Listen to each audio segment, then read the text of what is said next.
Flying this weekend, you might want to check your driver's license first. Yeah, because starting Sunday, if you don't have one of those real ID licenses or a passport, it's going to cost you extra to get on the plane. Chris Van Cleve found about 150,000 people go through TSA every day without one. When Raquel Washington flew to Las Vegas for her birthday in November, the New Jersey resident didn't have a real ID when she got to TSA. They made it pretty easy for us to come through without our real ID.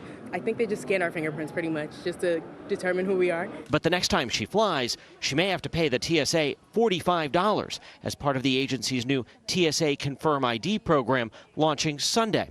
Passengers with non-compliant forms of identification must go to a TSA website, sign up, and pay the fee before they can access security.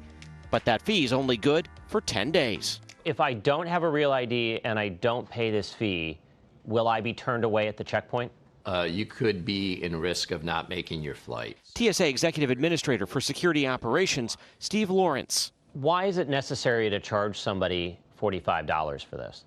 Absolutely. We want to make sure that the system is modernized. We want to make sure that we're covering down on the latest technology. We're also ensuring that in this situation, this cost is not bared by the taxpayers.